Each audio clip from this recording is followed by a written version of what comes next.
بسم الله الرحمن الرحيم الحمد لله رب العالمين والصلاة والسلام على أشرف المرسلين والمبعوث رحمة للعالمين سيدنا محمد وعلى آله وصحبه أجمعين.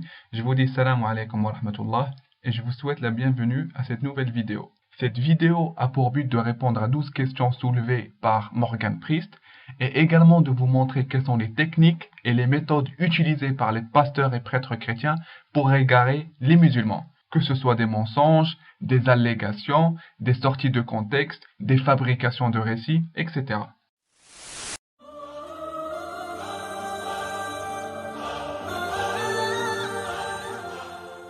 La question qu'il soulève est une preuve claire et suffisante démontrant que Morgan Priest ne connaît ni le Coran ni la Bible. Pourquoi? Car le mot qui le gêne ou bien le mot sur lequel il veut s'appuyer, c'est le mot Fils du Très-Haut. Et nous allons, Inch'Allah, s'y attaquer plus tard. Alors, pour s'intéresser à ce mot-là, nous devons d'abord s'arrêter quelques instants sur l'auteur de l'évangile. Il s'agit de l'évangile selon Luc. Donc, regardons d'abord qui est Luc et ce qu'il a dit. Si nous ouvrons le début de l'évangile selon Luc, nous lisons quelque chose de très intéressant. Et j'aimerais bien que vous soyez attentifs avec moi. Nous lisons. Donc, voici la Bible selon Louis II, Luc, chapitre 1, les 3 premiers versets. Nous lisons. Plusieurs ayant entrepris de composer un récit des événements qui se sont accomplis parmi nous, suivant ce que nous ont transmis ceux qui ont été des témoins oculaires dès le commencement et sont devenus des ministres de la parole. Il m'a aussi semblé bon, après avoir fait des recherches exactes sur toutes ces choses depuis leur origine, de te les exposer par écrit d'une manière suivie, excellent Théophile. Donc, la première remarque que nous faisons est que Luc a simplement envoyé une lettre à son pote Théophile et c'est devenu une parole de Dieu à laquelle nous devons tous croire pour gagner le paradis. Donc il envoie une lettre à son pote, c'est devenu la parole de Dieu.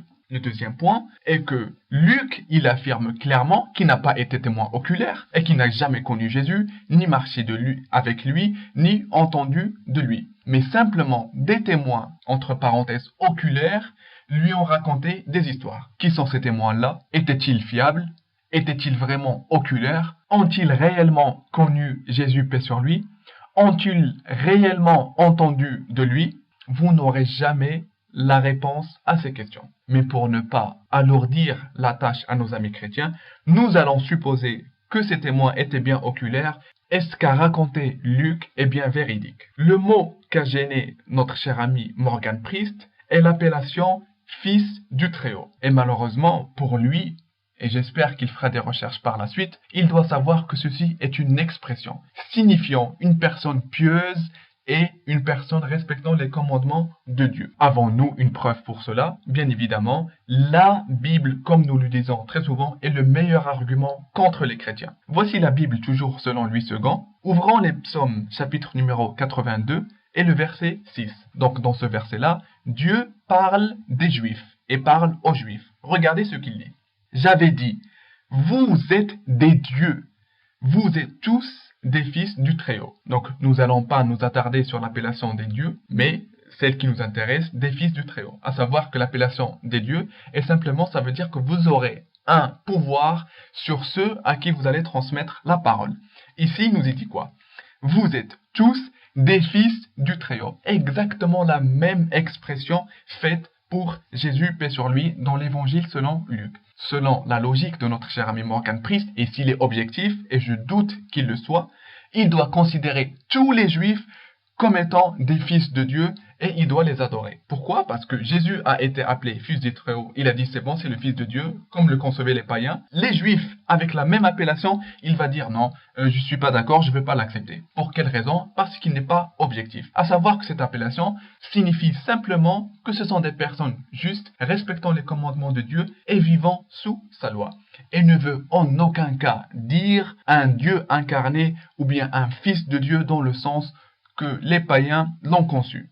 Et le pire, encore une fois, et ce que j'appelle la grosse gifle, est que Jésus, paix sur lui, lui-même réfute Morgan Priest. Toujours dans la Bible selon Louis II, ouvrons Luc, chapitre numéro 6, et verset maintenant 35. Nous lisons quoi? Mais aimez vos ennemis, faites du bien, et prêtez sans rien espérer, et votre récompense sera grande, et vous serez fils du Très-Haut. car il est bon pour les ingrats et pour les méchants, etc. Donc, encore une fois, Jésus lui-même, avec la même expression, il s'adresse aux disciples, leur disant que vous serez fils du Très-Haut. Encore une fois, si notre cher ami Morgan Priest était objectif, il doit considérer les disciples comme étant des dieux, des fils de Dieu, et il doit les adorer. Pourquoi? Parce que fils du Très-Haut, exactement comme il a été dit pour Jésus-Christ. Mais il ne va pas l'accepter. Pourquoi? Parce qu'à ce moment-là, il va essayer de détourner le message pour lui faire dire ce qu'il ne dit pas. Voilà, donc simplement dans Luc, ce qu'a annoncé l'ange Jibril alayhi salam, et que Jésus, paix sur lui, il sera une personne pieuse et pure. Voilà, donc il l'a annoncé aux Juifs avec les expressions qu'ils utilisaient à leur temps.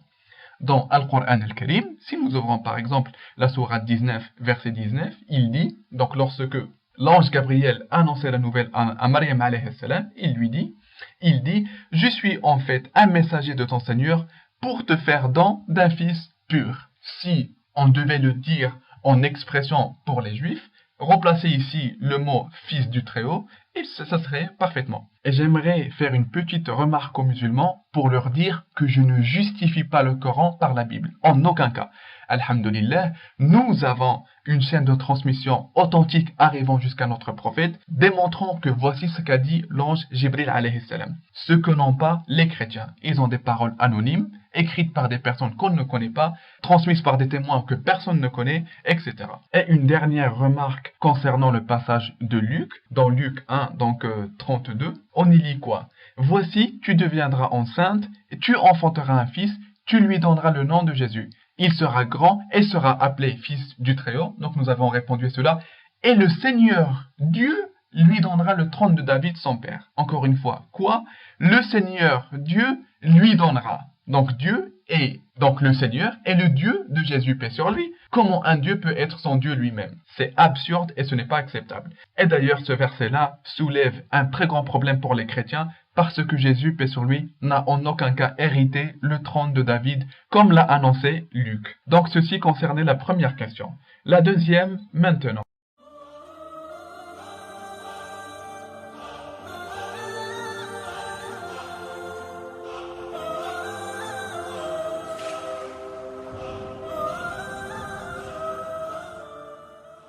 À savoir que cet argument est le préféré par les chrétiens. Pour quelle raison? Parce qu'il laisse croire que Jésus, paix sur lui, a dit que s'il y a une révélation qui va venir après moi, alors rejetez-la parce qu'elle sera d'un faux prophète. Ainsi, les chrétiens peuvent dire, regardez, Mohammed est un faux prophète. À savoir que la ruse et le mensonge que font les chrétiens vis-à-vis de cette citation biblique est qu'ils ne vont jamais vous dire que ce n'est jamais Jésus qui a dit cela, mais c'est Paul de Tarse. Que nous les musulmans, nous disons que c'est celui qui a détourné le message de Jésus, paix sur lui, et qu'il y a ajouté ce qu'il a voulu. Et nous allons, Inch'Allah, le démontrer par des preuves bibliques. Alors, premièrement, nous allons nous arrêter sur le premier verset de 2 Corinthiens, chapitre 11, verset 14, qui nous dit « Puisque Satan lui-même se déguise en ange de lumière. » Très bien. Avant de répondre, il faut savoir que Paul est le faux prophète qui a détourné le message de Jésus, paix sur lui. À savoir qu'il est venu 40 ans après lui, et sa mission était de démolir le message de Jésus, paix sur lui, et de tuer ceux qui ont suivi Jésus, paix sur lui, et il a trouvé une petite ruse pour le détourner d'une façon très très maligne. À savoir qu'il y a une vidéo sur la chaîne Anti-Shubuhat intitulée Jésus versus Paul, dans laquelle elle vous donne plus d'arguments et plus de preuves bibliques pour cela. Les chrétiens ont un comportement très très drôle lorsqu'ils s'arrêtent sur ce verset. Ils font quoi? Ils voient ce qui est venu après cette citation pour dire que tous les anges qui sont venus à des prophètes étaient des Satans, ou bien étaient Satan.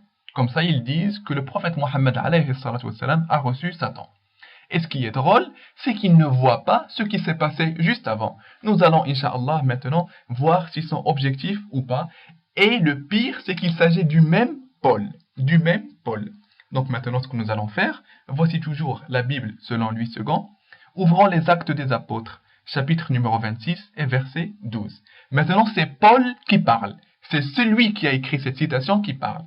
Je vis au roi par le chemin en plein midi, à savoir que Paul, il s'est dirigé lorsqu'il a dit cela, ou bien à cet instant, pour aller tuer ceux qui ont suivi le message de Jésus, paix sur lui. Il dit quoi? Je vis au roi par le chemin en plein midi, une lumière du ciel plus grande que la splendeur du soleil, etc. Donc Paul, lorsqu'il a reçu ce que disent les chrétiens, cette apparition de Jésus, non, il n'a vu qu'une simple lumière. Il n'a vu qu'une simple lumière. Et nous allons voir, Inch'Allah, si nos chers amis chrétiens sont objectifs ou pas. Il nous a dit quoi? Satan lui-même se déguise en ange de lumière. Paul a vu une lumière, donc il a vu Satan, tout simplement. Encore une fois, pour avoir une preuve supplémentaire, ouvrons toujours les Actes des Apôtres, chapitre numéro 9 et verset maintenant 3. C'est toujours il s'agit de Paul.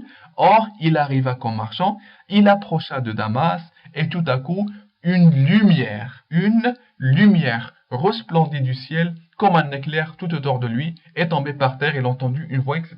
Il a vu encore une fois une lumière. Donc, par analogie et en espérant tomber sur des chrétiens sincères, Paul a vu Satan, tout simplement, et c'est l'argument sur lequel aiment s'appuyer les chrétiens. Donc voilà, et il existe une preuve supplémentaire dans les Actes des Apôtres, chapitre 22, et le verset 6.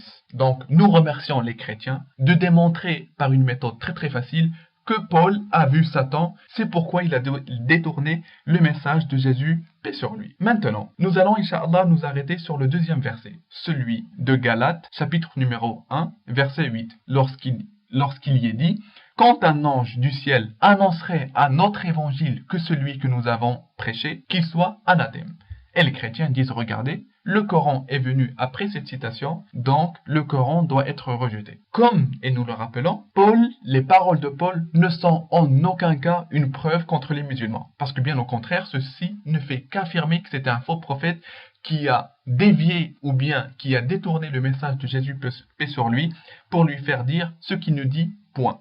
À savoir, et je tiens à le dire aux musulmans, que le Nouveau Testament comporte 80% que les paroles de Paul. Nous les musulmans, nous croyons que Jésus, paix sur lui, a annoncé l'arrivée de Mohammed alayhi salatu wassalam, et qu'il a dit à ses disciples de le suivre lorsqu'il viendra. Il a même annoncé où est-ce qu'il viendra, en Arabie, etc. Pour voir la ruse de Paul et comment il a planifié la destruction du message de Jésus, paix sur lui, il a planifié quelque chose de très très malin. À savoir que Paul savait parfaitement qu'il allait y avoir un autre prophète qui allait venir en Arabie. Et que si il démolissait simplement le message de Jésus, paix sur lui, le nouveau prophète qui allait arriver, il allait rétablir la vérité. Alors ce qu'il a essayé de faire, et qu'il était parti d'abord en Arabie pour vérifier si ce prophète-là était déjà venu ou pas. Et lorsqu'il s'est aperçu que ce prophète-là n'était pas encore venu, à ce moment-là, il ne s'est attaqué qu'au message de Jésus, paix sur lui. En effet, c'est Paul qui le dit lui-même. Dans Galates chapitre 1, verset 17, il dit, on y lit quoi? Ça c'est Paul qui parle. Et je ne montai point à Jérusalem vers ceux qui furent apôtres avant moi, mais je partis pour l'Arabie, puis je revins encore à Damas. La question qui se pose, pourquoi était-il parti en Arabie? Qu'est-ce qu'il était parti faire là-bas? Il y avait quoi exactement? Regardez bien, avant qu'il parte à Damas, il était parti pour l'Arabie. Et le puzzle, on le voit très très clairement, c'est qu'il était parti vérifier si le prophète attendu était venu ou pas. Et puisqu'il a vu que ce prophète-là n'était pas encore venu, il était parti démolir le message de Jésus, paix sur lui. Il a annoncé simplement que lorsque l'évangile qui viendra après, ou bien lorsque la révélation qui viendra après, ne la prenez pas, qu'elle soit anathème. Et ça explique pourquoi il y a ces deux versets dans la Bible. Et ce n'est en aucun cas une preuve contre les musulmans, et bien au contraire, ça ne fait que affirmer que Paul était un faux prophète. Voilà, donc ça, c'était une réponse à la deuxième question. La troisième maintenant.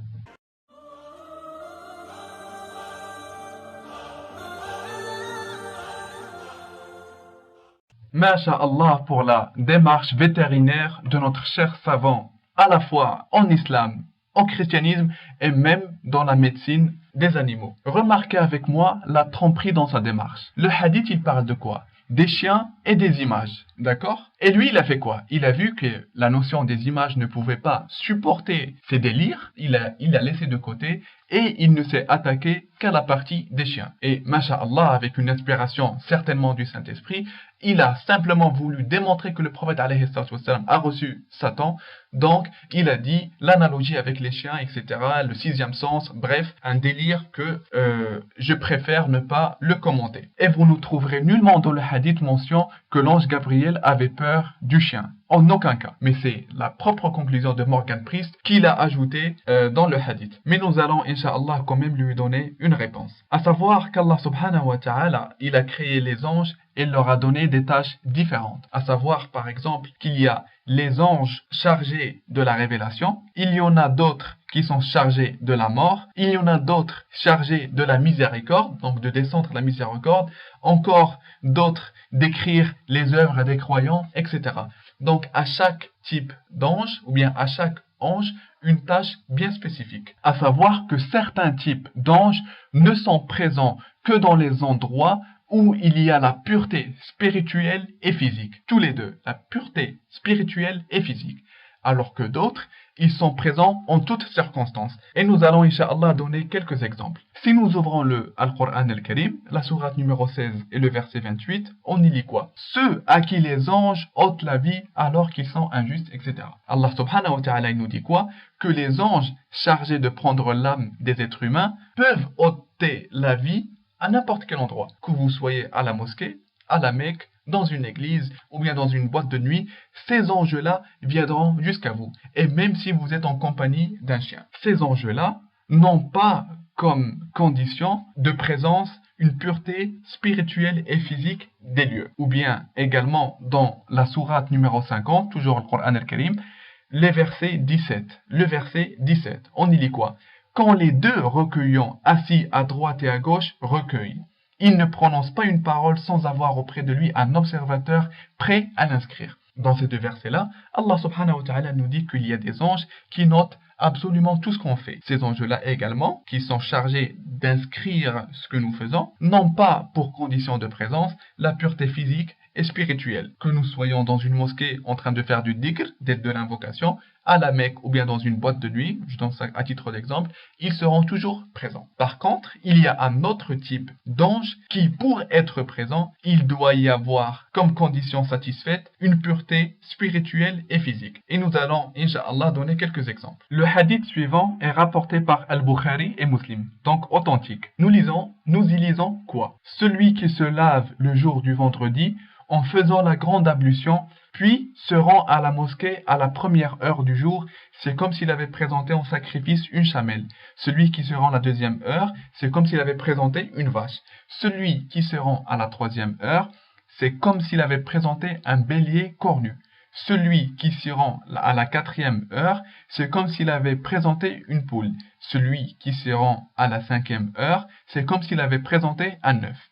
Lorsque l'imam sort, les anges sont alors présents pour écouter le rappel, c'est-à-dire pour écouter le sermon de l'imam. Remarquez avec moi que les anges ne sont présents qu'après certaines conditions soient satisfaites. La première chose est que celui qui se lave, ou bien ceux qui seront à la mosquée, auront tous fait la grande ablution. Ça veut dire qu'ils seront purs. Ça veut dire qu'ils ont le wudu akbar et le wudu. Ça, c'est la première condition. La deuxième condition est que ce soit durant un sermon du vendredi, pour que l'imam sorte et commence sa prêche. Donc, obligatoirement, le lieu dans lequel se fera cette prêche doit obligatoirement, pour que la prière soit acceptée, doit être un lieu pur.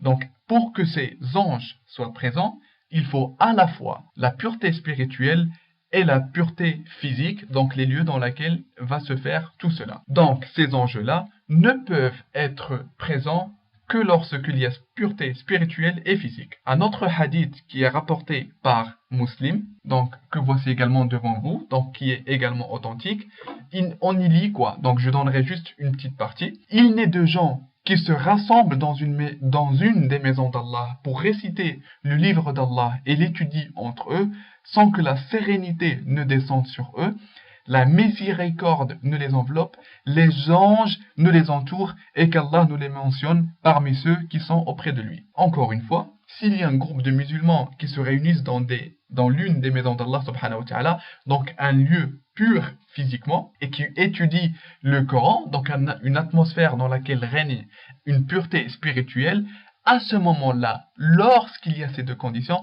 les anges, certains types d'anges vont les entourer pour faire du dhikr avec eux et demander qu'Allah subhanahu wa ta'ala pardonne à ces musulmans. Donc, ces certains types d'anges, encore une fois, ne sont présents que lorsqu'il y a pureté spirituelle et physique.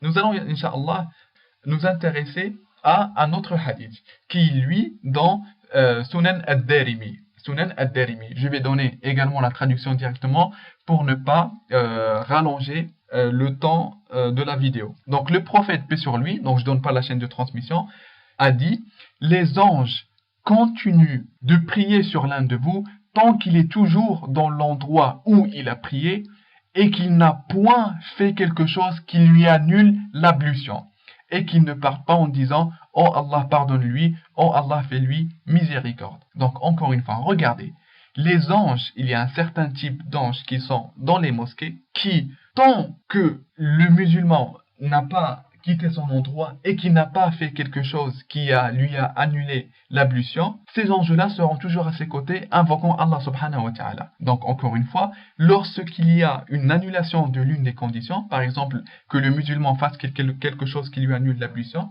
à ce moment-là, ces anges-là ne peuvent pas être auprès de lui et ne vont pas faire ce qu'ils font. Et maintenant, si nous faisons cela, l'analogie, ou bien si nous accordons cela au hadith qu'il a cité. Mais avant cela, je vais, Inch'Allah, citer une variante du hadith que lui-même a cité. Donc, le même hadith est cité dans Sunan ad-Darimi, dans Kitab al-Isti'dan, donc chapitre al-Isti'dan, et dans la section disant que les anges n'entrent pas dans une maison où il y a des images. À la fin de ce même hadith, donc la variante, il y dit quoi?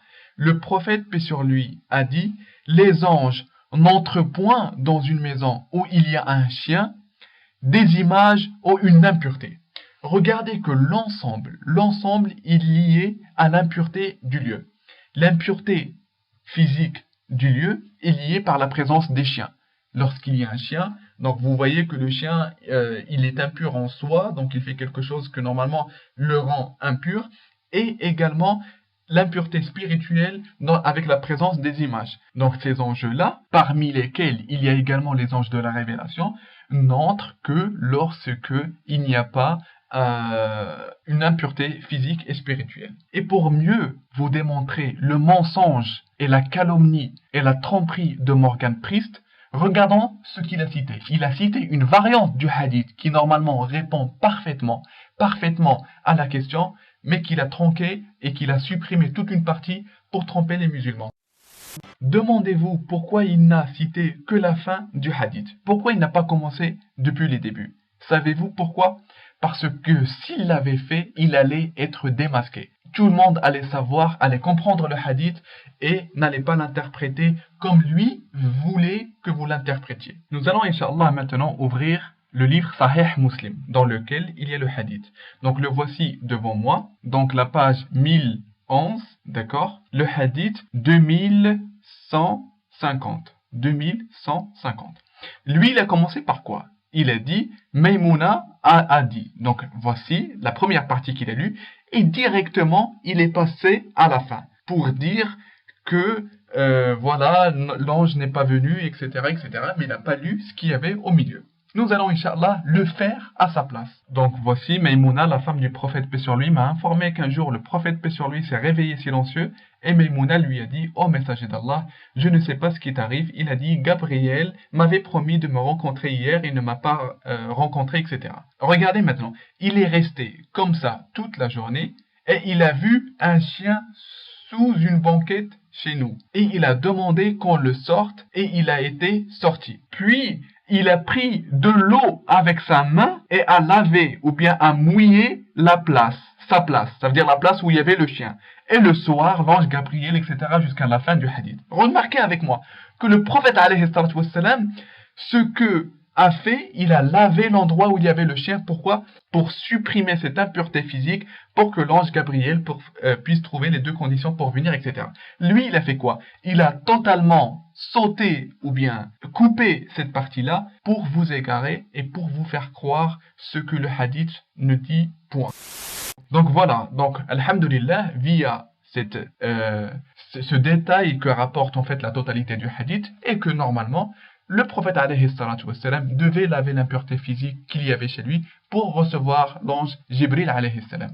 Et il nous a appris par cela que pour que les anges puissent venir vers nous et demander à Allah subhanahu wa ta'ala de nous pardonner et de nous faire miséricorde, on doit d'une part préparer une pureté spirituelle, ça veut dire être prédisposé, avoir la foi, et également avoir une pureté physique. Et ce qui m'a blessé personnellement, c'est ce qu'il a dit par la suite.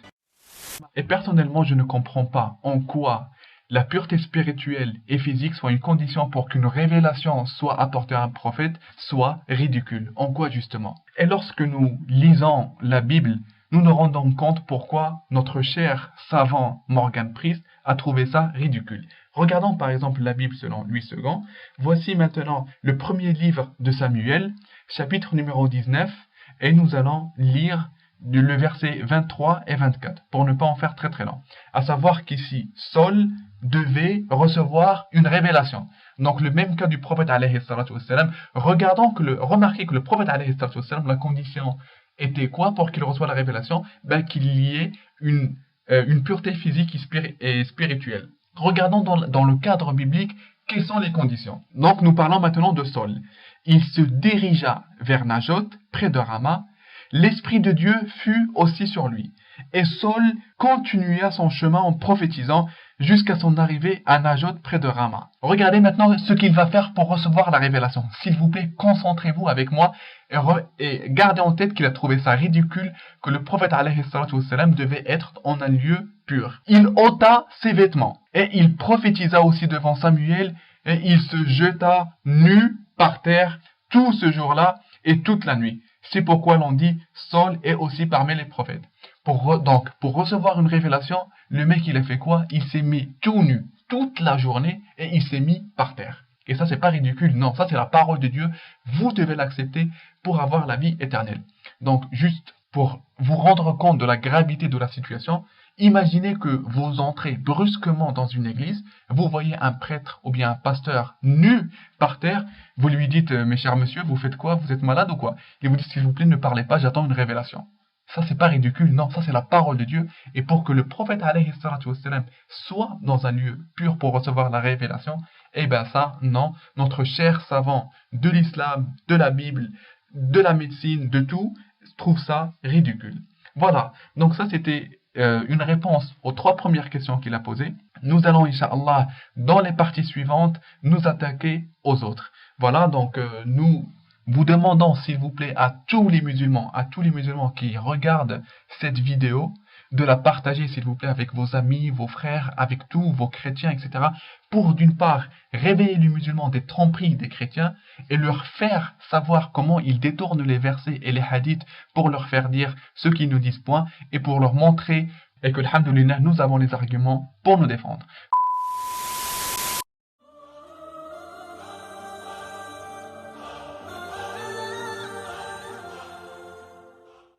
Et je pense que vous l'avez parfaitement compris, et comme pour les questions précédentes, la mauvaise foi le pousse à choisir ce qu'il veut et à délaisser ce qu'il veut, espérant ainsi tomber sur quelqu'un qui ne connaît pas sa religion. Oui, les juifs et chrétiens, même de nos jours, roulent leur langue en lisant le livre, pour vous faire croire que cela provient du livre alors qu'il n'est point du livre. Et à commencer par la Trinité, qui n'a absolument aucun fondement biblique et qui est attribué injustement à Jésus, paix sur lui. Mais bon, ce n'est pas ce point qui nous intéresse, car le chrétien tente de faire croire que le Coran atteste de l'authenticité de la Bible, ce qui est complètement faux. Et avant, Inch'Allah, de les démontrer, moi, personnellement, tout de suite, je suis prêt à accepter les paroles de Morgan Priest. Mais s'il répond à la question suivante. Il dit que la Bible n'a pas été falsifiée, et je suis prêt personnellement à l'accepter. Il n'y a pas de problème. Mais il doit nous définir de quelle Bible parle-t-il, pour qu'on puisse mieux comprendre. Parle-t-il de la Bible éthiopienne, qui contient 81 livres, ou bien peut-être qu'il nous parle de la Bible grec orthodoxe qui contient 78 livres? Peut-être qu'il nous parle de la Bible catholique qui contient 73 livres? Non, moi je pense qu'il nous parle de la Bible syriaque qui contient 61 livres. Vous n'êtes pas d'accord? Ah, vous croyez qu'il parle de la Bible protestante qui contient 66 livres? Ah, pas du tout. Vous croyez qu'il parle de la Bible samaritaine qui contient simplement 5 livres? Sincèrement, je sais pas. Peut-être qu'il va nous répondre et nous dire de laquelle de ces Bibles-là n'a pas été falsifiée et laquelle est la parole de Dieu. Et bien évidemment, nous espérons qu'il nous dise également le pourquoi. Notre cher ami Morgan Priest, et comme il nous a habitués de faire, il a choisi un seul verset parmi tout le Coran et il a dit voilà ce que dit tout le Coran. Non, Allah subhanahu wa ta'ala, dans l'autre verset que tu as cité, il avait parlé du fait que également, les juifs et chrétiens roulent avec leur langue les écrits pour leur faire dire ce qu'ils ne disent point. Mais à un autre endroit, également, il nous parle de la falsification. Il nous parle de l'écriture de quelques passages que les chrétiens présument qu'ils sont de Dieu alors qu'ils ne le sont point. Par exemple, voici Al-Qur'an al-Karim devant vous. Ouvrons la sourate numéro 2, sourate al-Baqarah, et le verset 79. Et nous lisons. Malheur donc à ceux qui, de leurs propres mains, composent un livre, puis le présentent comme venant d'Allah pour en tirer un vil profit. Malheur à eux, donc, à cause de ce que leurs mains ont écrit, et malheur à eux, à cause de ce qu'ils en profitent. Ce passage parle clairement des révélations précédentes. Un homme écrit un passage et dit, regardez, c'est une révélation, vous devez tous y croire pour avoir la vie éternelle, et la Bible en est la preuve. La Bible est la preuve exacte de ce verset coranique. Et pour ceux qui ont vu la première vidéo, les 3 premiers versets de l'évangile selon saint Luc en est la preuve. Donc voici par exemple la Bible selon Louis II. Ouvrons l'évangile selon Luc et le verset numéro 1 jusqu'à 3. Lisons ensemble. Plusieurs ayant entrepris de composer un récit des événements qui se sont accomplis parmi nous, suivant ce que nous ont transmis ceux qui ont été des témoins oculaires dès le commencement et sont devenus des ministres de la parole. Il m'a aussi semblé bon, après avoir fait des recherches exactes sur toutes ces choses depuis leur origine, de te les exposer par écrit d'une manière suivie, excellent Théophile. Il a envoyé une lettre à son pote Théophile. Il a composé un récit, simplement, il a voulu tester son talent d'écriture en envoyant une petite lettre à son ami Théophile. C'est devenu quoi? Un évangile, une parole de Dieu, tout le monde doit y croire. Si vous y croyez pas, vous avez l'enfer, etc., etc. Et remarquez avec moi qu'on ne parle nullement de révélation divine. Mais une personne qui n'a pas vécu avec Jésus paix sur lui et qui ne l'a point connu, lui a semblé bon d'envoyer une lettre à Théophile, simplement. Et quelques années plus tard, après, c'est devenu un livre sans lequel vous ne pourrez accéder au paradis. Sincèrement, comment croire à cela? Et pour donner un exemple similaire, j'ai rédigé un petit fichier de réponse. Donc ce fichier que je suis en train de taper, supposons qu'à la fin du fichier, je le dédicace aux abonnés de la chaîne Antouché-Bouhadj. Je lui dis, allez, ceci est un fichier pour tous les abonnés de la chaîne Antouché-Bouhadj. Et que quelqu'un le télécharge et le présente à son quartier comme étant la parole de Dieu. Il leur dit, regardez, voici la parole de Dieu. Si vous ne y croyez pas, alors vous ne pourrez pas accéder au paradis. Est-ce que cela est admissible? Si vous dites que non, eh ben, il en est exactement de même pour la Bible.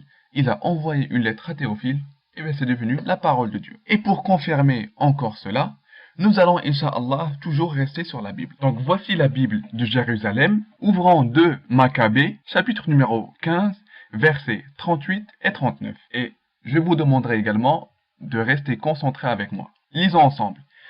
Si la composition en est bonne et réussie. Si quoi? La composition en est bonne et réussie. C'est aussi ce que j'ai voulu. A-t-elle peu de valeur et ne dépasse-t-elle pas la médiocrité? C'est tout ce que j'ai pu faire. Comme il est nuisible de boire seulement du vin ou seulement de l'eau. Il est nuisible de boire seulement de l'eau. Donc boire de l'eau seul est nuisible. Et je ne vous cache pas qu'en faisant certaines vidéos, parfois je suis amené à boire de l'eau seul parce que je n'ai pas avec quoi le mélanger. Donc je m'excuse à tous les chrétiens, ou bien je m'excuse auprès de tous les chrétiens de ne pas avoir respecté les commandements de la Bible. Continuons. Tandis que le vin mêlé à l'eau est agréable et produit une délicieuse jouissance, de même c'est l'art de disposer le récit qui charme l'entendement de ceux qui lisent le livre. C'est donc ici que j'y mettrai fin. Yani, dites-vous que ça il s'agit d'une parole de Dieu. Regardez, par exemple, Astaghfirullah al-Azim, mais vous devez le prendre comme cela pour comprendre. Imaginez que Dieu, il va dire quoi? Si la composition en est bonne et réussie, c'est aussi ce que j'ai voulu. Yani Dieu, il va dire si la composition de ce que je viens de dire est bonne et réussie. Est-ce que vous pouvez, vous, en tant que croyant, attribuer ça à Dieu? Yani, qu'Allah subhanahu wa ta'ala et Astaghfirullah al-Azim puissent dire, il espère que la composition soit réussie. Astaghfirullah al-Azim. Nous attribuons pas ce genre de paroles à Dieu. Et une preuve supplémentaire est qu'il est dit que boire de l'eau seule est nuisible. Yani, comment accepter ce genre de choses? Yani, il a composé simplement un livre, il a espéré que cette composition soit bonne pour être acceptée par tout le monde, et il a dit voici la parole de Dieu, vous devez l'accepter, tout simplement. C'est exactement ce que nous confirme Al-Qur'an al-Karim. Voilà, tout simplement. Notre cher Morgan Priest, il nous a cité un verset de la première lettre de Pierre, chapitre numéro 1, verset 25, dans laquelle on peut y lire « Mais la parole du Seigneur demeure éternellement, et cette parole est celle que vous avez été annoncée par l'Évangile. » Et notre cher ami Morgan Priest, tellement il nous a prouvé qu'il était un savant de l'islam, de la Bible, de tout, il dit que voilà, donc la Bible doit être entièrement, éternellement non falsifiable. Et d'ailleurs, c'est pourquoi j'avais profité de citer 2 Maccabées 15. Pourquoi? Car notre cher ami Morgan Priest nous dira, mais je suis désolé les musulmans, je suis protestant et je ne crois pas en 2 Maccabées chapitre 15, etc.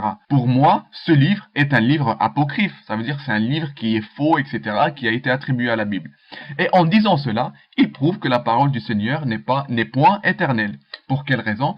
Car les catholiques croient bien en ce livre-là et ils croient bien qu'il fasse partie de leur Bible de 73 livres et le considèrent comme étant la parole de Dieu dans laquelle il n'y a point de doute. Cependant, les protestants le rejettent et disent que c'est un livre faux qui n'a rien à voir avec la parole de Dieu.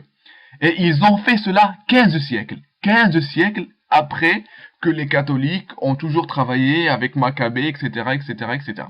Et que ce soit les premiers qui ont raison ou les deuxièmes, cela confirme que la parole n'a point été éternelle, puisque les catholiques y ont ajouté 6 livres selon les protestants, et les protestants y ont retranché 6 livres selon les catholiques. Et ceci est une preuve évidente que la parole n'a pas été protégée du tout, et que Allah subhanahu wa ta'ala a confié aux chrétiens et aux juifs de la protéger, mais ils ont failli. Et le pire encore une fois, est que dans la fin de la citation, dans la lettre selon Pierre, on y lit « Mais la parole du Seigneur demeure éternellement ». Et dans la suite, il est dit « Et cette parole est celle qui nous a été annoncée par l'évangile ». Très bien, mais de quel évangile parle-t-il? Est-ce de la Bible, selon Matthieu, selon etc. Non, la Bible, ou bien l'évangile selon Jésus, paix sur lui. Et il faut que vous sachiez que nous avons plus cet évangile-là. Il est plus là. Il lui a été annoncé par l'évangile. Il est où cet évangile-là? Nous ne le savons pas. Et le pire, il faut que vous sachiez que cette même personne, Pierre, avait écrit un évangile nommé l'évangile selon Pierre. Et que ce dernier a été jugé comme apocryphe, ça veut dire anathème, simplement parce qu'il contredit la croyance chrétienne. Donc ce même personnage qui a dit que la Bible, ou bien que la parole du Seigneur demeure éternellement, ben lui-même, ils ont rejeté son propre évangile. Subhanallah. Et ils viennent nous dire que la Bible n'a pas été falsifiée. Passons maintenant à la question suivante.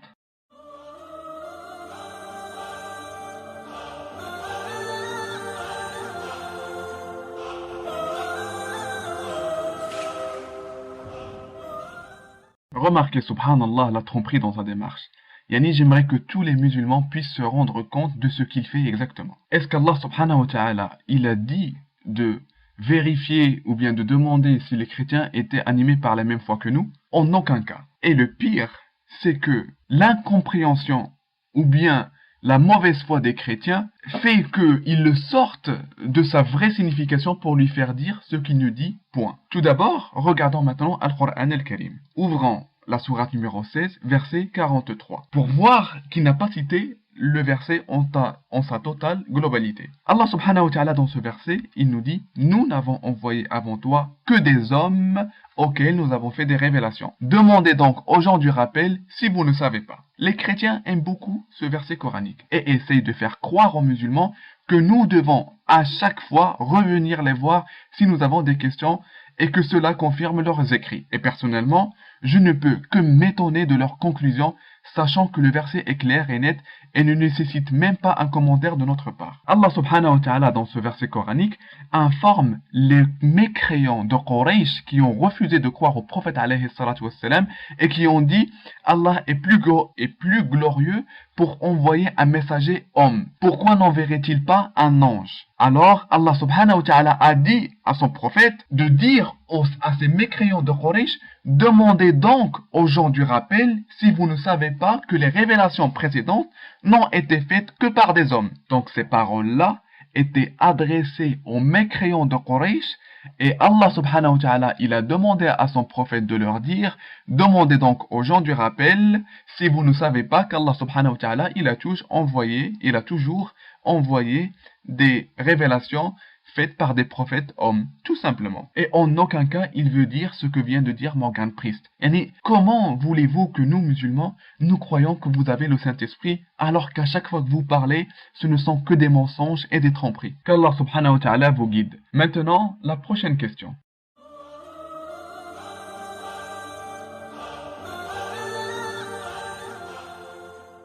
Remarquez encore une fois la tromperie dans sa démarche. Yani, il s'attarde sur un verset qu'il ne comprend pas, ou bien qu'il ne souhaite pas comprendre, et en profite pour égarer les musulmans qui ne connaissent pas leur religion. Où est-ce que, dans ce qu'il vient de dire, il est dit qu'Allah subhanahu wa ta'ala n'est pas omniscient? J'aimerais juste savoir. Où est-ce qu'il est dit dans le verset qu'il vient de citer que les anges, c'est eux qui informent Allah qui ne savait pas? En aucun cas. Par exemple, voici Al-Qur'an al-Karim, la sourate numéro 3, le verset numéro 29. On y lit quoi? Dit que vous cachez ce qui est dans vos poitrines, ou bien vous le divulguez, Allah le sait. Il connaît tout ce qui est dans les cieux et sur la terre, et Allah est omnipotent. C'est le contraire de ce qu'il vient de citer, malheureusement. Regardez comment ils essaient de tromper les musulmans. Savoir qu'Allah subhanahu wa ta'ala est omniscient est un requis pour tout musulman, qu'il soit savant ou pas, adulte ou bébé. Tout le monde sait qu'Allah subhanahu wa ta'ala est omniscient. D'ailleurs, dans toujours Al-Qur'an al-Karim, la sourate numéro 16, verset 19, Allah subhanahu wa ta'ala, il nous le rappelle encore une fois, et il dit: Allah sait ce que vous cachez et ce que vous divulguez. Et il existe des dizaines de versets approuvant cela que les musulmans connaissent par cœur. Et comment se fait-il que quelqu'un vienne détourner un verset coranique pour lui faire dire ce qu'il ne dit pas du tout? Et est-ce que le fait que les anges écrivent nos œuvres implique qu'Allah subhanahu wa ta'ala ne connaît pas ce que nous faisons? Bien sûr que non. Et aucun musulman n'a dit cela. Et aucun musulman ne croit à cela. Allah subhanahu wa ta'ala a envoyé les prophètes et les messagers annonçant et avertissant l'humanité afin qu'après la venue des messagers, il n'y eût pour les gens point d'argument devant Allah subhanahu wa ta'ala. Comme il nous le dit dans la sourate 4 numéro 165. Et les œuvres des humains seront un argument contre ou pour eux. C'est pourquoi Allah subhanahu wa ta'ala a attribué cette tâche d'écriture du livre aux anges. Et il est évident et clair qu'Allah subhanahu wa ta'ala peut faire sortir un livre au jour du jugement relatant toutes nos œuvres d'un être humain. Et cela n'est nullement difficile pour Allah, comme il nous le dit dans Sourate 14, verset 20. Et pour qu'il n'y eût point d'argument des hommes devant Allah subhanahu wa ta'ala, il a confié cette tâche aux anges. Ainsi, le jour du jugement, lorsque Allah subhanahu wa ta'ala, il dira aux hommes: voilà ce que tu as fait, voilà ce que tu as fait, voilà ce que tu as fait, l'être humain ne pourra pas dire non, je n'ai jamais fait cela, parce que les anges également auront inscrit exactement la même chose. À savoir que dans la croyance musulmane, nous disons que les anges n'ont pas le libre arbitre. Ça veut dire qu'ils n'ont pas cette question de choix. Ils font exactement ce que Allah subhanahu wa ta'ala leur dit, sans se tromper et sans faire d'erreur. Tout simplement. Et ce n'est en aucun cas comme il essaye de le dire. Et c'est super surprenant de voir un chrétien dire une telle chose, ce qui témoigne qu'il n'a aucune connaissance de sa Bible. Voici quelques passages qui se retournent contre lui. Et nous lui demanderons de répondre à nos questions. Voici par exemple la Bible selon Louis II. Ouvrons les psaumes, chapitre numéro 91, verset 11. Car il, ça veut dire Dieu, ordonnera à ses anges de te garder dans toutes tes voies. Ça veut dire Dieu, il va ordonner aux anges de garder, En fait, cette prophétie parle de Jésus, paix sur lui, comme quoi il n'allait pas mourir. Car Dieu ordonnera à ses anges de te garder. Et nous pouvions également, si nous étions trompeurs, dire, est-ce que Dieu n'a pas le pouvoir de garder son serviteur? Est-ce que Dieu ne peut pas faire cela, cela, cela? Bien évidemment que non, il peut le faire. Mais il a attribué cette tâche-là aux anges, tout simplement. Et si nous ouvrons toujours la Bible, maintenant Luc, chapitre 22, verset 43. Alors, un ange lui apparut du ciel pour le fortifier. À savoir que ça parle de Jésus. Un ange est descendu sur Jésus pour le fortifier. Pourrons-nous également dire que Dieu n'est pas fort et a envoyé un ange pour lui donner la force? Ici, vous devez bien garder en tête qu'il s'agit de Jésus, le Dieu des chrétiens. Donc un ange a donné le pouvoir au Dieu des chrétiens. Et il nous demande de croire à cela. Subhanallah. Et j'aimerais bien que notre cher ami Morgan Priest puisse nous donner des réponses à cela. Comment un ange peut fortifier Dieu? Voilà, donc c'était les réponses en fait pour aujourd'hui. Donc, alhamdulillah, comme conclusion, et d'ailleurs c'est le but un peu de ces vidéos, c'est de vous apercevoir qu'à chaque fois qu'un chrétien vous sorte quelque chose, une allégation, sachez qu'il y a une tromperie là-dedans, obligatoirement. Car il ne peut pas attester sa propre religion sans vous tromper. Car Allah subhanahu wa ta'ala, il a montré aux musulmans le droit chemin avec des preuves sans équivoque, et eux, ils nous chercheront qu'à vous détourner avec des tromperies. Et encore une fois, je vous demanderai de bien vouloir diffuser cette vidéo à tous vos amis, à tous vos frères, à vos amis chrétiens pour qu'ils puissent également se réveiller et voir également ce que font les pasteurs et les prêtres.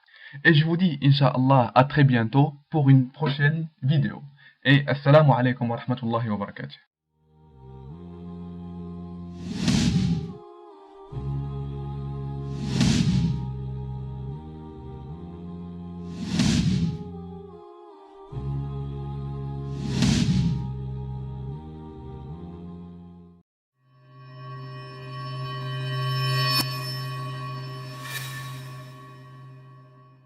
بسم الله الرحمن الرحيم الحمد لله رب العالمين والصلاة والسلام على أشرف المرسلين والمبعوث رحمة للعالمين سيدنا محمد وعلى آله وصحبه أجمعين. Je vous dis salam alaikum wa rahmatullah et je vous souhaite la bienvenue à cette nouvelle vidéo. Cette vidéo a pour but de répondre à 12 questions soulevées par Morgan Priest et également de vous montrer quelles sont les techniques et les méthodes utilisées par les pasteurs et prêtres chrétiens pour égarer les musulmans. Que ce soit des mensonges, des allégations, des sorties de contexte, des fabrications de récits, etc.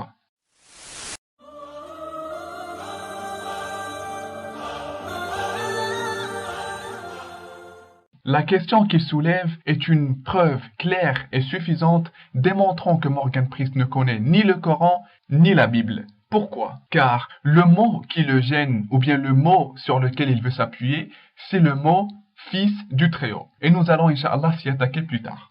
Alors, pour s'intéresser à ce mot-là, nous devons d'abord s'arrêter quelques instants sur l'auteur de l'évangile. Il s'agit de l'évangile selon Luc. Donc, regardons d'abord qui est Luc et ce qu'il a dit. Si nous ouvrons le début de l'évangile selon Luc, nous lisons quelque chose de très très intéressant. Et j'aimerais bien que vous soyez attentifs avec moi. Nous lisons. Donc, voici la Bible selon Louis II, Luc, chapitre 1, les 3 premiers versets. Nous lisons. Plusieurs ayant entrepris de composer un récit des événements qui se sont accomplis parmi nous, suivant ce que nous ont transmis ceux qui ont été des témoins oculaires dès le commencement et sont devenus des ministres de la parole. Il m'a aussi semblé bon, après avoir fait des recherches exactes sur toutes ces choses depuis leur origine, de te les exposer par écrit d'une manière suivie, excellent Théophile. Donc, la première remarque que nous faisons est que Luc a simplement envoyé une lettre à son pote Théophile et c'est devenu une parole de Dieu à laquelle nous devons tous croire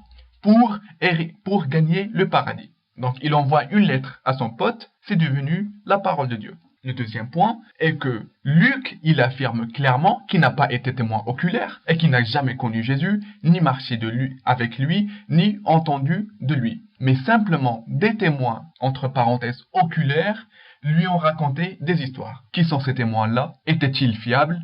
Étaient-ils vraiment oculaires? Ont-ils réellement connu Jésus, paix sur lui? Ont-ils réellement entendu de lui? Vous n'aurez jamais la réponse à ces questions. Mais pour ne pas alourdir la tâche à nos amis chrétiens, nous allons supposer que ces témoins étaient bien oculaires et ce qu'a raconté Luc est bien véridique. Le mot qu'a gêné notre cher ami Morgan Priest est l'appellation fils du Très-Haut. Et malheureusement, pour lui, et j'espère qu'il fera des recherches par la suite, il doit savoir que ceci est une expression signifiant une personne pieuse et une personne respectant les commandements de Dieu. Avons-nous une preuve pour cela? Bien évidemment, la Bible, comme nous le disons très souvent, est le meilleur argument contre les chrétiens. Voici la Bible toujours selon Louis II. Ouvrons les psaumes chapitre numéro 82 et le verset 6. Donc dans ce verset-là, Dieu parle des Juifs et parle aux Juifs. Regardez ce qu'il dit. J'avais dit, vous êtes des dieux, vous êtes tous des fils du Très-Haut. Donc nous n'allons pas nous attarder sur l'appellation des dieux, mais celle qui nous intéresse, des fils du Très-Haut. À savoir que l'appellation des dieux est simplement, ça veut dire que vous aurez un pouvoir sur ceux à qui vous allez transmettre la parole. Ici, il nous dit quoi?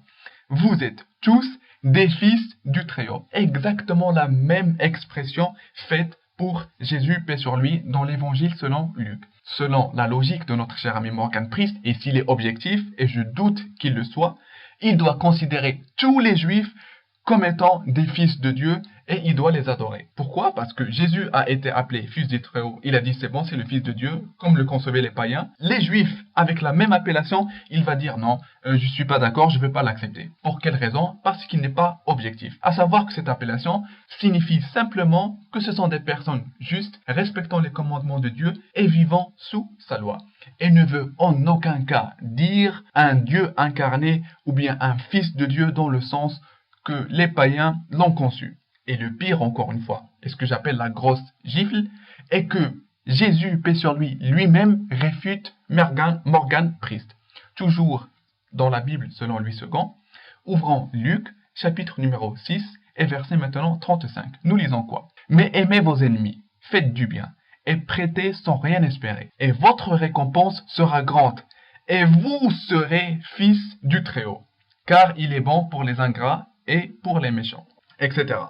Donc, encore une fois, Jésus lui-même, avec la même expression, il s'adresse aux disciples, leur disant que vous serez fils du Très-Haut. Encore une fois, si notre cher ami Morgan Priest était objectif, il doit considérer les disciples comme étant des dieux, des fils de Dieu, et il doit les adorer. Pourquoi? Parce que fils du Très-Haut, exactement comme il a été dit pour Jésus-Christ. Mais il ne va pas l'accepter. Pourquoi? Parce qu'à ce moment-là, il va essayer de détourner le message pour lui faire dire ce qu'il ne dit pas. Voilà donc simplement dans Luc ce qu'a annoncé l'ange Jibril alayhi salam et que Jésus, paix sur lui, il sera une personne pieuse et pure. Voilà, donc il l'a annoncé aux Juifs avec les expressions qu'ils utilisaient à leur temps.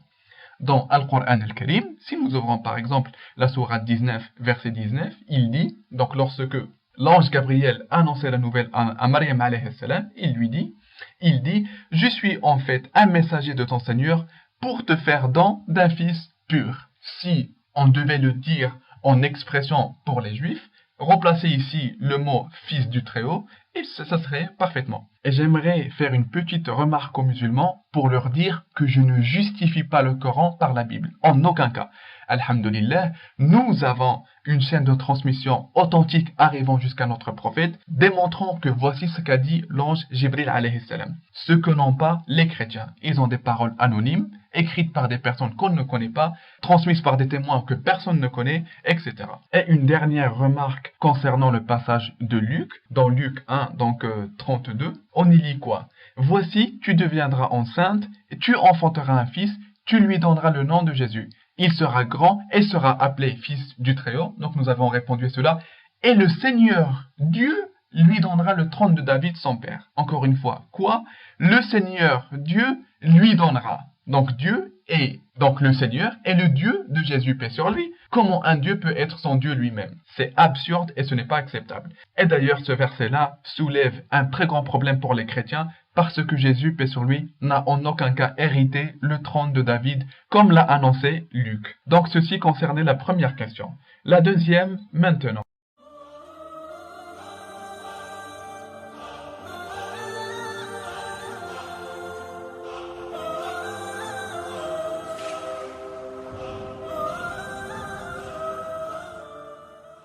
À savoir que cet argument est le préféré par les chrétiens. Pour quelle raison? Parce qu'il laisse croire que Jésus, paix sur lui, a dit que s'il y a une révélation qui va venir après moi, alors rejetez-la parce qu'elle sera d'un faux prophète. Ainsi, les chrétiens peuvent dire, regardez, Mohammed est un faux prophète.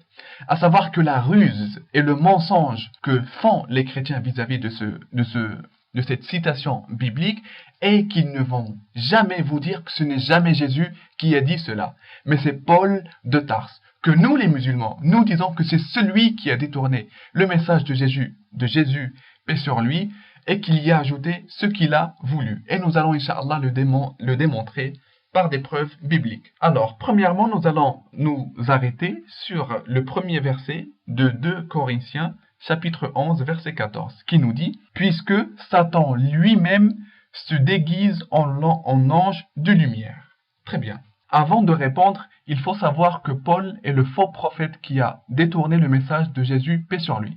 À savoir qu'il est venu 40 ans après lui, et sa mission était de démolir le message de Jésus, paix sur lui, et de tuer ceux qui ont suivi Jésus, paix sur lui, et il a trouvé une petite ruse pour le détourner d'une façon très très maligne.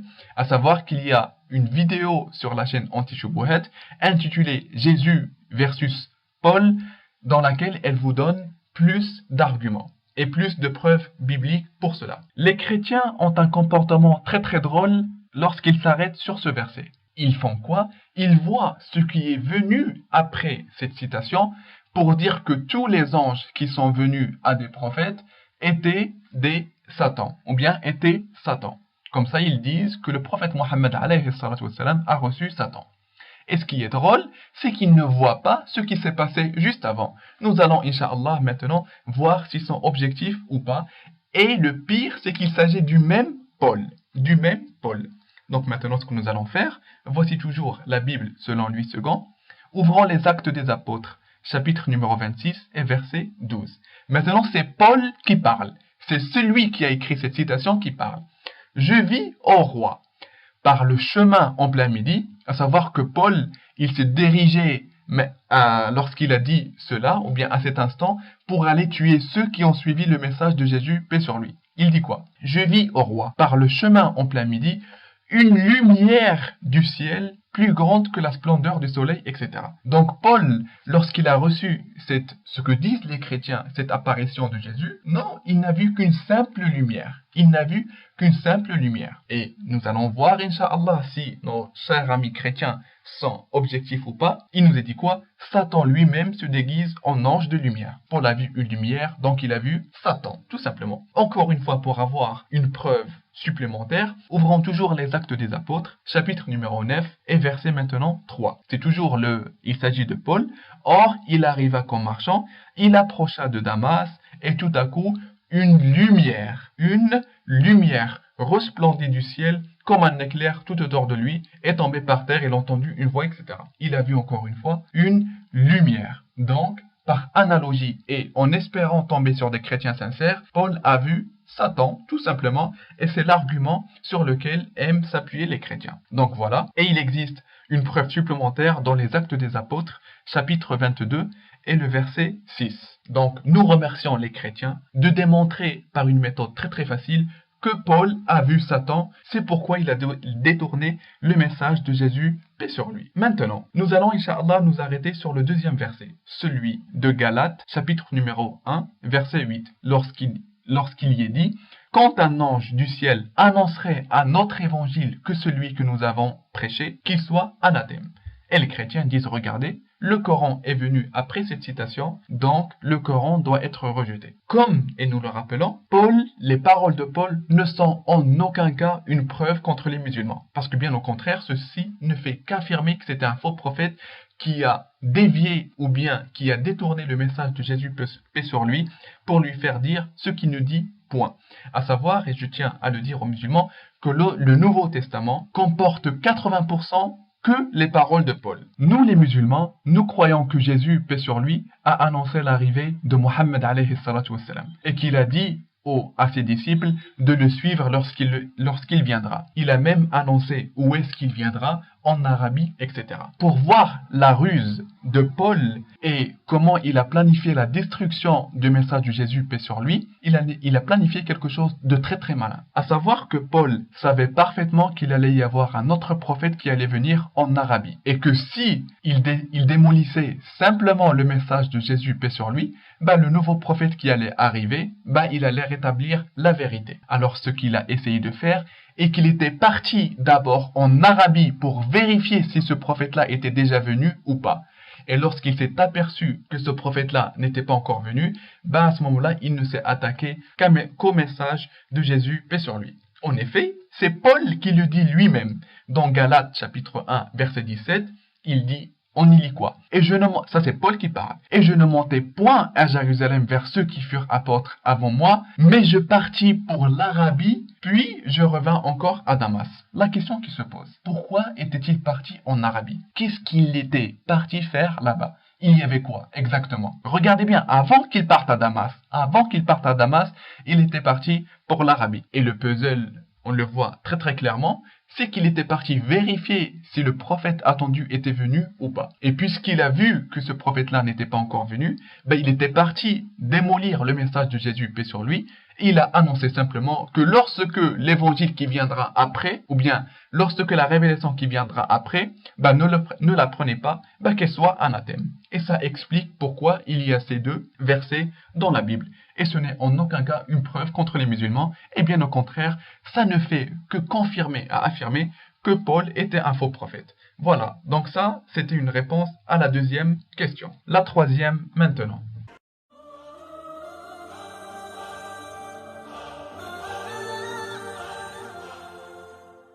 Masha'Allah pour la démarche vétérinaire de notre cher savant, à la fois en islam, en christianisme et même dans la médecine des animaux. Remarquez avec moi la tromperie dans sa démarche. Le hadith, il parle de quoi? Des chiens et des images, d'accord? Et lui, il a fait quoi? Il a vu que la notion des images ne pouvait pas supporter ses délires, il a laissé de côté et il ne s'est attaqué qu'à la partie des chiens. Et, masha'Allah, avec une inspiration certainement du Saint-Esprit, il a simplement voulu démontrer que le prophète alayhi salatu wassalam a reçu Satan. Donc, il a dit l'analogie avec les chiens, etc., le sixième sens, bref, un délire que je préfère ne pas le commenter. Et vous ne trouverez nullement dans le hadith mention que l'ange Gabriel avait peur du chien. En aucun cas. Mais c'est la propre conclusion de Morgan Priest qu'il a ajouté dans le hadith. Mais nous allons, Inch'Allah, quand même lui donner une réponse. À savoir qu'Allah subhanahu wa ta'ala, il a créé les anges et leur a donné des tâches différentes. À savoir, par exemple, qu'il y a les anges chargés de la révélation, il y en a d'autres qui sont chargés de la mort, il y en a d'autres chargés de la miséricorde, donc de descendre la miséricorde, encore d'autres d'écrire les œuvres des croyants, etc. Donc à chaque type d'ange, ou bien à chaque ange, une tâche bien spécifique. À savoir que certains types d'anges ne sont présents que dans les endroits où il y a la pureté spirituelle et physique. Comme ça, toute la journée, et il a vu un chien sous une banquette chez nous. Et il a demandé qu'on le sorte, et il a été sorti. Puis, il a pris de l'eau avec sa main et a lavé ou bien a mouillé sa place, ça veut dire la place où il y avait le chien.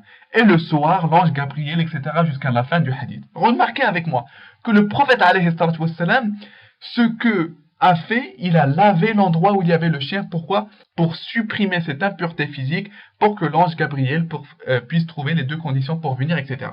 Lui, il a fait quoi? Il a totalement sauté ou bien coupé cette partie-là pour vous égarer et pour vous faire croire ce que le hadith ne dit point.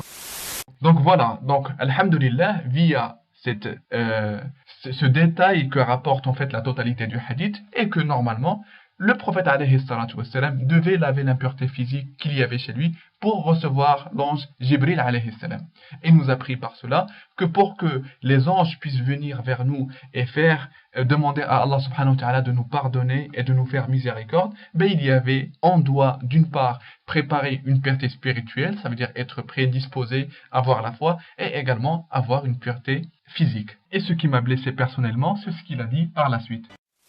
Et personnellement, je ne comprends pas en quoi la pureté spirituelle et physique soit une condition pour qu'une révélation soit apportée à un prophète soit ridicule. En quoi justement? Et lorsque nous lisons la Bible, nous nous rendons compte pourquoi notre cher savant Morgan Priest a trouvé ça ridicule. Regardons par exemple la Bible selon Louis II. Voici maintenant le premier livre de Samuel, chapitre numéro 19, et nous allons lire le verset 23 et 24, pour ne pas en faire très très long. À savoir qu'ici, Saul devait recevoir une révélation. Donc le même cas du prophète alayhi salatu wassalam. Remarquez que le prophète alayhi salatu wassalam, la condition était quoi pour qu'il reçoive la révélation? Qu'il y ait une pureté physique et spirituelle. Regardons dans le cadre biblique, quelles sont les conditions. Donc nous parlons maintenant de Saul. Il se dirigea vers Najoth, près de Rama. L'Esprit de Dieu fut aussi sur lui. Et Saul continua son chemin en prophétisant jusqu'à son arrivée à Najoth, près de Rama. Regardez maintenant ce qu'il va faire pour recevoir la révélation. S'il vous plaît, concentrez-vous avec moi et gardez en tête qu'il a trouvé ça ridicule que le prophète alayhi salatu wassalam devait être en un lieu pur. Il ôta ses vêtements et il prophétisa aussi devant Samuel et il se jeta nu par terre tout ce jour-là et toute la nuit. C'est pourquoi l'on dit Saul est aussi parmi les prophètes. Donc, pour recevoir une révélation, le mec il a fait quoi? Il s'est mis tout nu toute la journée et il s'est mis par terre. Et ça c'est pas ridicule, non, ça c'est la parole de Dieu. Vous devez l'accepter pour avoir la vie éternelle. Donc juste pour vous rendre compte de la gravité de la situation, imaginez que vous entrez brusquement dans une église, vous voyez un prêtre ou bien un pasteur nu par terre, vous lui dites « Mes chers monsieur, vous faites quoi? Vous êtes malade ou quoi ?» Il vous dit « S'il vous plaît, ne parlez pas, j'attends une révélation. » Ça, c'est pas ridicule, non, ça c'est la parole de Dieu. Et pour que le prophète alayhi salatu wassalam soit dans un lieu pur pour recevoir la révélation, eh bien ça, non, notre cher savant de l'islam, de la Bible, de la médecine, de tout, trouve ça ridicule. Voilà, donc ça c'était une réponse aux 3 premières questions qu'il a posées. Nous allons, Inch'Allah, dans les parties suivantes, nous attaquer aux autres. Voilà, donc nous vous demandons, s'il vous plaît, à tous les musulmans qui regardent cette vidéo, de la partager, s'il vous plaît, avec vos amis, vos frères, avec tous vos chrétiens, etc. Pour, d'une part, réveiller les musulmans des tromperies des chrétiens et leur faire savoir comment ils détournent les versets et les hadiths pour leur faire dire ce qu'ils nous disent point et pour leur montrer et que, alhamdoulilah, nous avons les arguments pour nous défendre.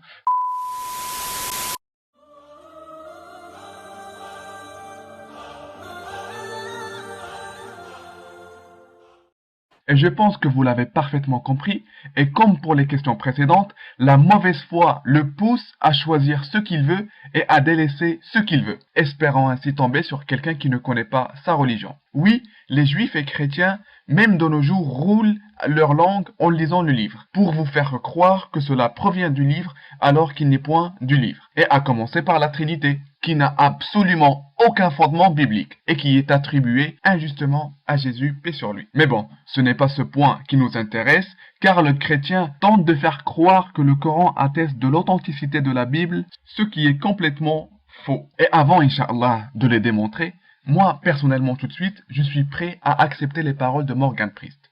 Mais s'il répond à la question suivante. Il dit que la Bible n'a pas été falsifiée, et je suis prêt personnellement à l'accepter. Il n'y a pas de problème. Mais il doit nous définir de quelle Bible parle-t-il, pour qu'on puisse mieux comprendre. Parle-t-il de la Bible éthiopienne, qui contient 81 livres, ou bien peut-être qu'il nous parle de la Bible grecque orthodoxe, qui contient 78 livres. Peut-être qu'il nous parle de la Bible catholique, qui contient 73 livres. Non, moi je pense qu'il nous parle de la Bible syriaque, qui contient 61 livres. Vous n'êtes pas d'accord? Ah, vous croyez qu'il parle de la Bible protestante, qui contient 66 livres? Ah, pas du tout. Vous croyez qu'il parle de la Bible samaritaine, qui contient simplement 5 livres?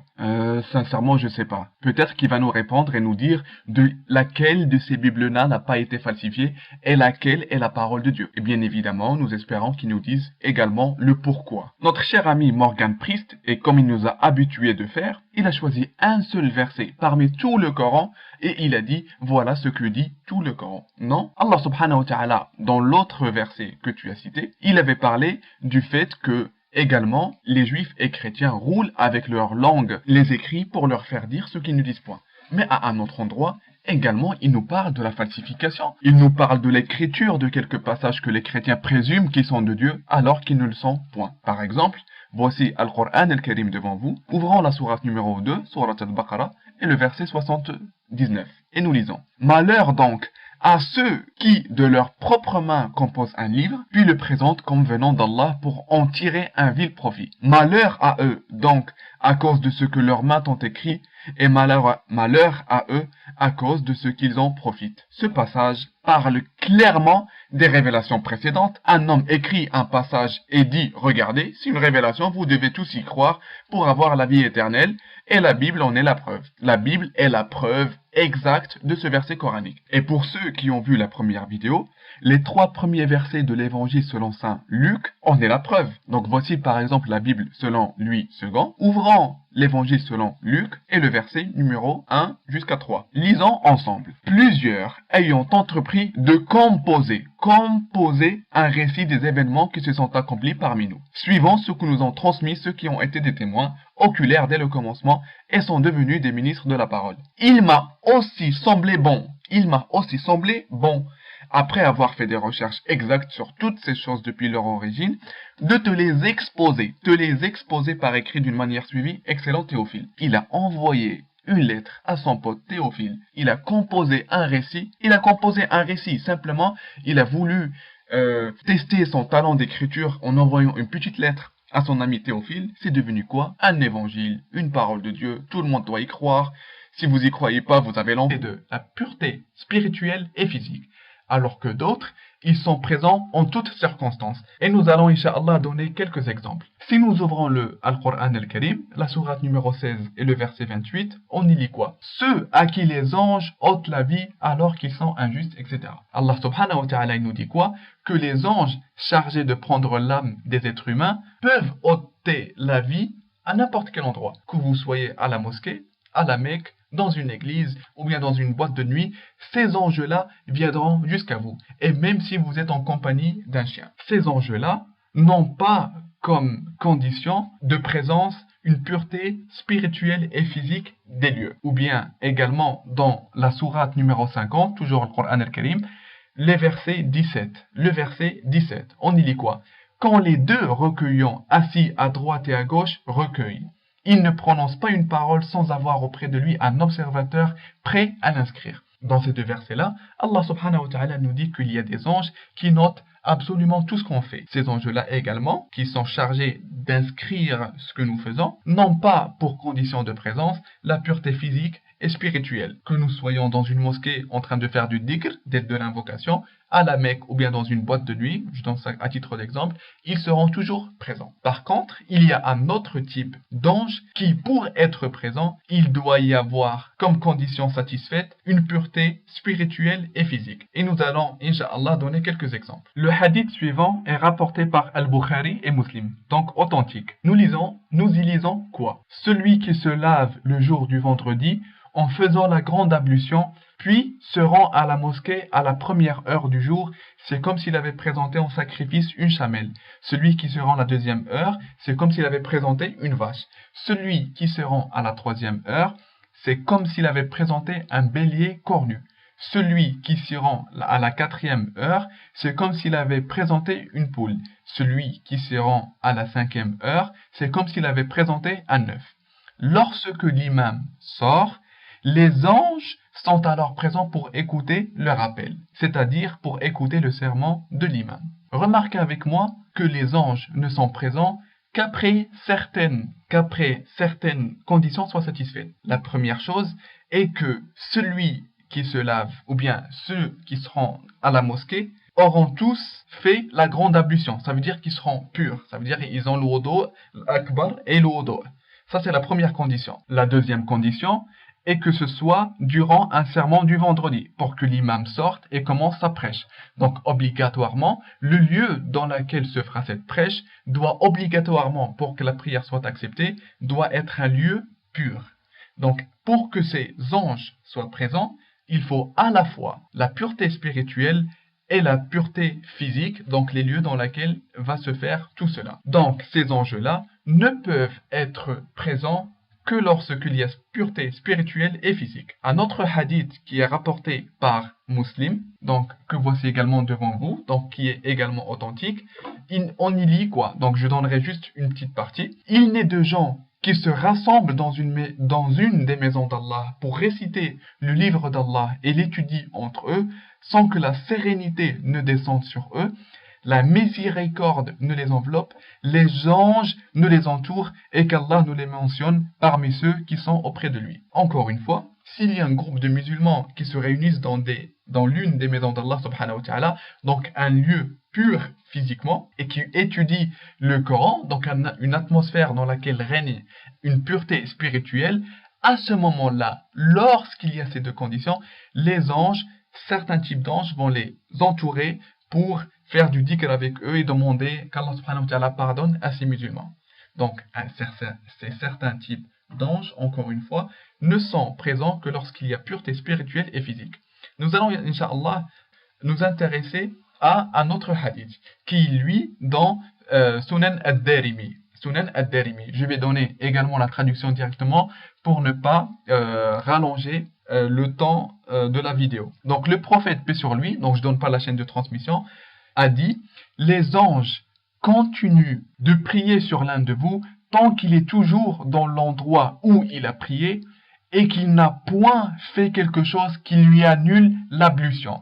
Et qu'il ne part pas en disant « Oh Allah pardonne-lui, oh Allah fais-lui miséricorde ». Donc encore une fois, regardez, les anges, il y a un certain type d'anges qui sont dans les mosquées, qui, tant que le musulman n'a pas quitté son endroit et qui n'a pas fait quelque chose qui lui a annulé l'ablution, ces anges-là seront toujours à ses côtés, invoquant Allah subhanahu wa ta'ala. Donc encore une fois, lorsqu'il y a une annulation de l'une des conditions, par exemple que le musulman fasse quelque chose qui lui annule l'ablution, à ce moment-là, ces anges-là ne peuvent pas être auprès de lui et ne vont pas faire ce qu'ils font. Et maintenant, si nous faisons cela, l'analogie, ou bien si nous accordons cela au hadith qu'il a cité. Mais avant cela, je vais, incha'Allah, citer une variante du hadith que lui-même a cité. Donc, le même hadith est cité dans Sunan ad-Darimi, dans Kitab al-Isti'dan, donc chapitre al-Isti'dan, et dans la section disant que les anges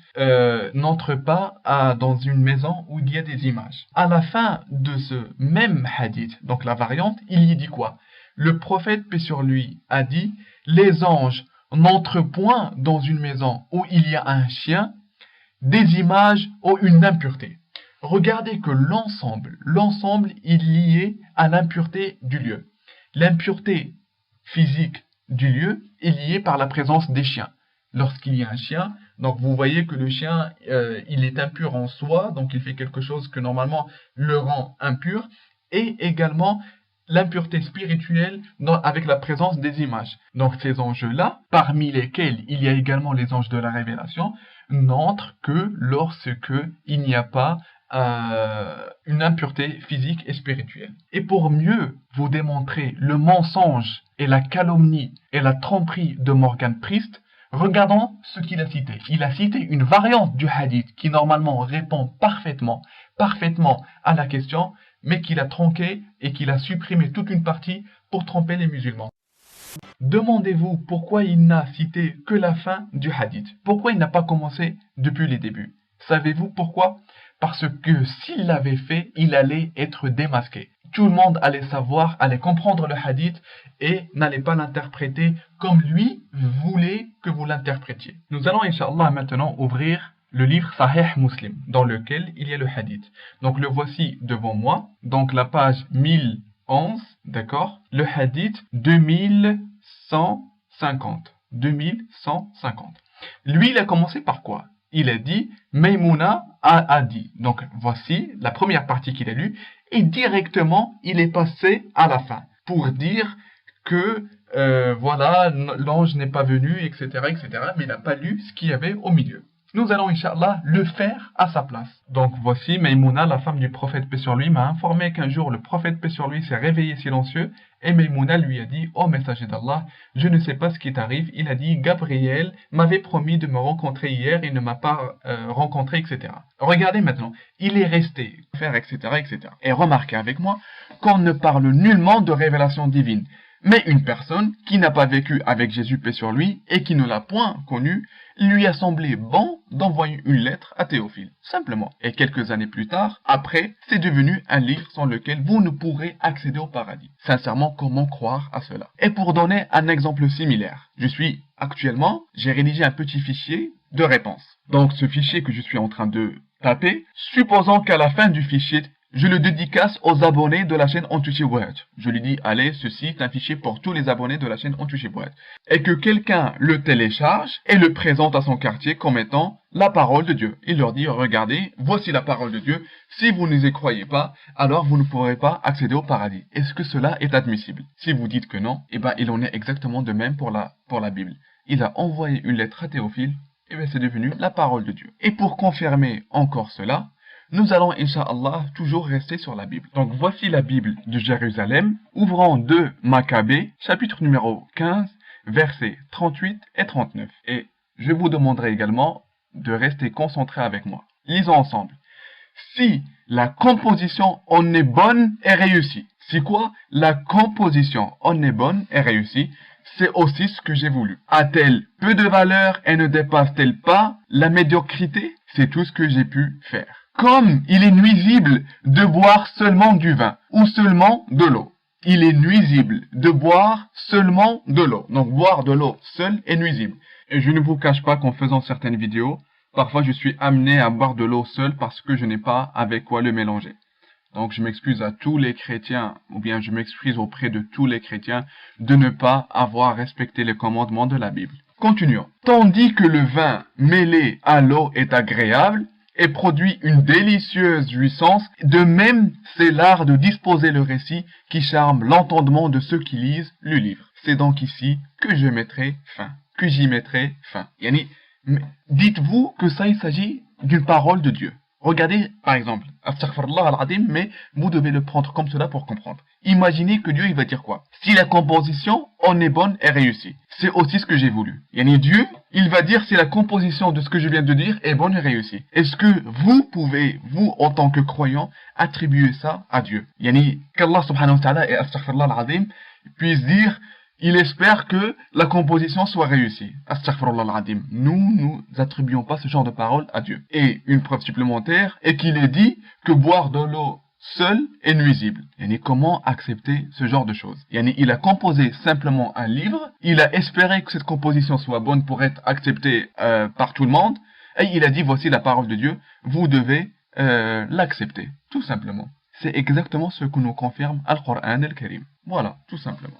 Notre cher Morgan Priest, il nous a cité un verset de la première lettre de Pierre, chapitre numéro 1, verset 25, dans laquelle on peut y lire « Mais la parole du Seigneur demeure éternellement, et cette parole est celle que vous avez été annoncée par l'Évangile. » Et notre cher ami Morgan Priest, tellement il nous a prouvé qu'il était un savant de l'islam, de la Bible, de tout, il dit que voilà, donc la Bible doit être entièrement, éternellement non falsifiable. Et d'ailleurs, c'est pourquoi j'avais profité de citer 2 Maccabées 15. Pourquoi? Car notre cher ami Morgan Priest nous dira, mais je suis désolé les musulmans, je suis protestant et je ne crois pas en 2 Maccabées chapitre 15, etc. Pour moi, ce livre est un livre apocryphe, ça veut dire que c'est un livre qui est faux, etc., qui a été attribué à la Bible. Et en disant cela, il prouve que la parole du Seigneur n'est point éternelle. Pour quelle raison? Car les catholiques croient bien en ce livre-là et ils croient bien qu'il fasse partie de leur Bible de 73 livres et le considèrent comme étant la parole de Dieu dans laquelle il n'y a point de doute. Cependant, les protestants le rejettent et disent que c'est un livre faux qui n'a rien à voir avec la parole de Dieu. Et ils ont fait cela 15 siècles. 15 siècles après que les catholiques ont toujours travaillé avec Maccabée, etc., etc., etc. Et que ce soit les premiers qui ont raison ou les deuxièmes, cela confirme que la parole n'a point été éternelle, puisque les catholiques y ont ajouté 6 livres selon les protestants, et les protestants y ont retranché 6 livres selon les catholiques. Et ceci est une preuve évidente que la parole n'a pas été protégée du tout, et que Allah subhanahu wa ta'ala a confié aux chrétiens et aux juifs de la protéger, mais ils ont failli. Et le pire encore une fois, est que dans la fin de la citation dans la lettre selon Pierre, on y lit « Mais la parole du Seigneur demeure éternellement ». Et dans la suite, il est dit « Et cette parole est celle qui nous a été annoncée par l'évangile ». Très bien, mais de quel évangile parle-t-il? Est-ce de la Bible, selon Matthieu, selon etc. Non, la Bible, ou bien l'évangile selon Jésus, paix sur lui. Et il faut que vous sachiez que nous avons plus cet évangile-là. Il est plus là. Il lui a été annoncé par l'évangile. Il est où cet évangile-là? Nous ne le savons pas. Et le pire, il faut que vous sachiez que cette même personne, Pierre, avait écrit un évangile nommé l'évangile selon Pierre. Et que ce dernier a été jugé comme apocryphe, ça veut dire anathème, simplement parce qu'il contredit la croyance chrétienne. Donc ce même personnage qui a dit que la Bible, ou bien que la parole du Seigneur demeure éternellement, ben lui-même, ils ont rejeté son propre évangile. Subhanallah. Et ils viennent nous dire que la Bible n'a pas été falsifiée. Passons maintenant à la question suivante.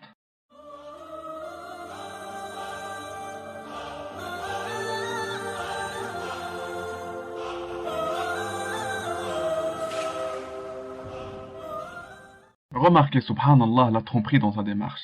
Yani, j'aimerais que tous les musulmans puissent se rendre compte de ce qu'il fait exactement. Est-ce qu'Allah subhanahu wa ta'ala, il a dit de vérifier ou bien de demander si les chrétiens étaient animés par la même foi que nous? En aucun cas. Et le pire, c'est que l'incompréhension ou bien la mauvaise foi des chrétiens fait qu'ils le sortent de sa vraie signification pour lui faire dire ce qu'il nous dit, point. Tout d'abord, regardons maintenant Al-Qur'an al-Karim. Ouvrons la sourate numéro 16, verset 43, pour voir qu'il n'a pas cité le verset en sa totale globalité. Allah subhanahu wa ta'ala dans ce verset, il nous dit « Nous n'avons envoyé avant toi que des hommes auxquels nous avons fait des révélations. Demandez donc aux gens du rappel si vous ne savez pas. » Les chrétiens aiment beaucoup ce verset coranique et essayent de faire croire aux musulmans que nous devons à chaque fois revenir les voir si nous avons des questions et que cela confirme leurs écrits. Et personnellement, je ne peux que m'étonner de leurs conclusions, sachant que le verset est clair et net